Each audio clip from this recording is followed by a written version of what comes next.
At dito nga na sinabi ni Zoe kay Carlos na dapat unahan nila itong i-eliminate itong si Dax dahil baka isasabotahe sila at baliktarin at baka sila pang i-eliminate nito.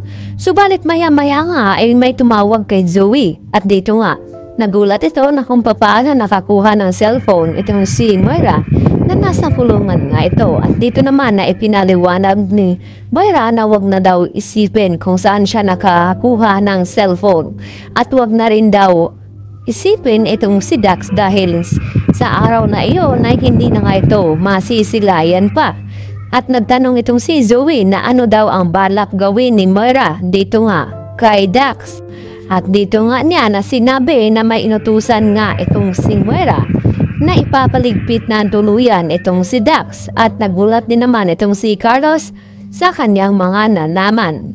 Samantala, pinuntahan na nga agad dito ni Lynette ang lugar kung saan ay haharapin niya at kausapin itong si Dakanay dahil sa ginawa nito na pangluloob sa bahay nila ni Carlos at pati sila ni Harry ay nagawang saktan at nagbibigay ng trauma itong si Dax sa kanya. At dito nga na nakasampal itong si Lynette dito kay Dakanay at hindi nga iyon sapat upang pagbayaran nga ni Dax ang kanyang ginawa. Subalit ay may isang tao ngang napatayo at isang waiter na nagpapanggap at nakita ni Dax na may hawak ngang baril. At itinutok nga agad diretso dito nga kay Dax kaya nagulat ang mga ito.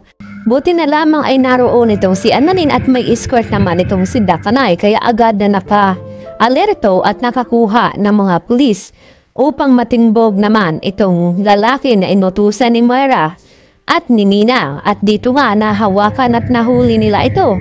At agad na pumunta itong sina Giselle at RJ upang tanungin ang lalaking ito kung sino nga ba ang nag-utos sa kanya na ipaligpit o ipatumba ito ngang si Dakanay na nag-iisang witness laban dito kay Moira.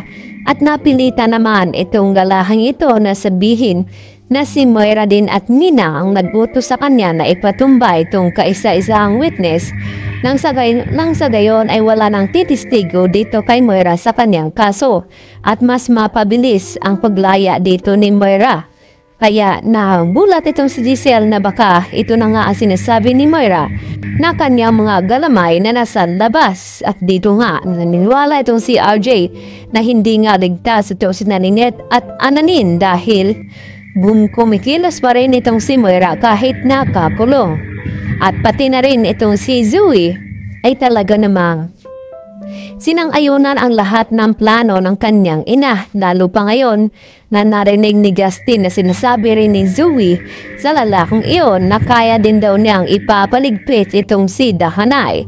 Kaya magiging saksi rin itong si Justin dahil sa ngayon ay kung sakaling mapupuruhan man dito ng lalaking ito, itong si Dakanay, ay itong magpapatunay itong si Justin na baka itong si Zoe ang nagutos na ipapaligpit ang witness ng kanyang ina. Yan lang po at marami pong salamat.